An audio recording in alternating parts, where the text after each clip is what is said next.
I would step back and say, what is it that is keeping people from saying, I'm sensing that there's something we're not talking about?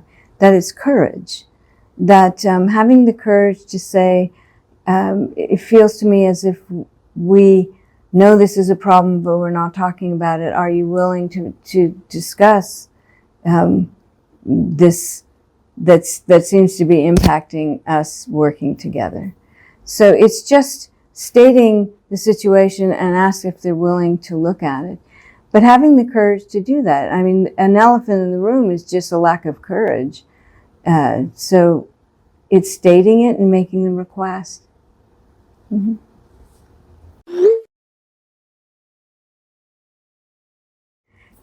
There's always the question, can I coach up? But you can't coach anyone who's not willing. And so if the person doesn't care about their impact, this is the right way, then there's not much you can do about it. I would coach the person into, so if you're going to stay in this organization, what is it you need to deal with this person? If I were coaching that leader, I would start by saying, so tell me what leadership means to you. And once they define it like, well, that I know the answers and people should do what I want, then I would ask, so the people that work for you, how do you think they define leadership? Is there a gap with what they want from you and what you think you're supposed to give them? I've had this situation a number of times, and it takes a while for the person to finally say, okay, so what they want, maybe that's important too. So it's really about what is the definition of leadership. This person thinks it's supposed to be, he knows all the answers. But what is it that the people that work for you, what do they want from their leaders? If there's an opening to have that conversation, then maybe the person could explore the impact they're making. You don't coach people on their behavior, you coach them on impact on others. And do they, if they want people to respect them and to work hard, then what's the impact that they need to have? What is it that would inspire them to work hard and to respect them? So it really is a coaching. You can't just tell a leader, stop it, because they have to know why. So, yeah.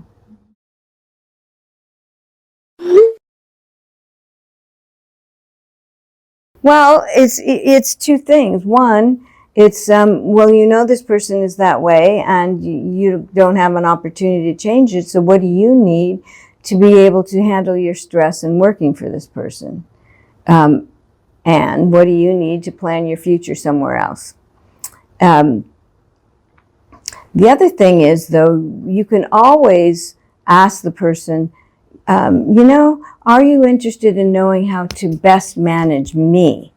And I did this with my boss, who always knew everything and wanted me to do things just like he wanted. I said, would you be interested in knowing what really motivates me and gets me to give my best work? And of course he said yes, he's not going to say no. I said, it really works better for me if you just give me the project and let me go figure it out. And then I can promise to check in with you now and then to see how it's going. And if I run into some difficulties, then I can ask for your help. So could we shift how you give me assignments based on what works best for me? And it actually worked. So you can try that. Mm-hmm.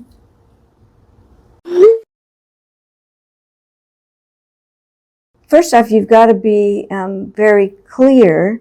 I know that your own self-care and enjoyment is important, and you work here.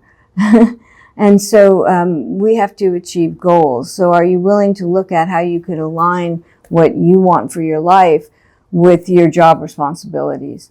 And frankly, if the person's not willing to do that as a leader, then you have to make a decision. Is this the best person in this position? And not be afraid that if you let someone go that you can't fill it after them. So because if you're allowing someone to not really do their work, then the rest of the team thinks you're weak. So is it really worth it not to address that person? So I would approach it as first asking, are they willing to have both goals, find a way to meet both of them? And if they're not, is this the right person on your team? Well, first off, we're all facing an uncertain future.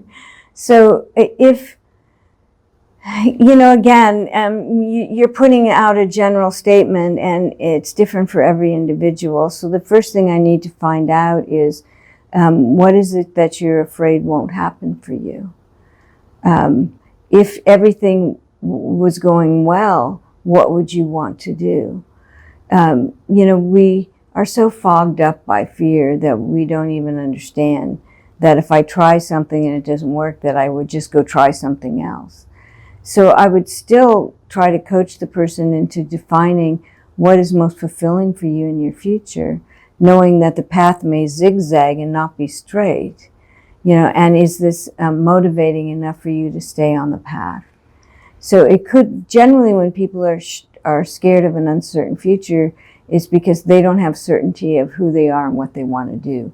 So help them define that first, and hopefully their vision of what they can create is strong enough that they can face any fears that come up.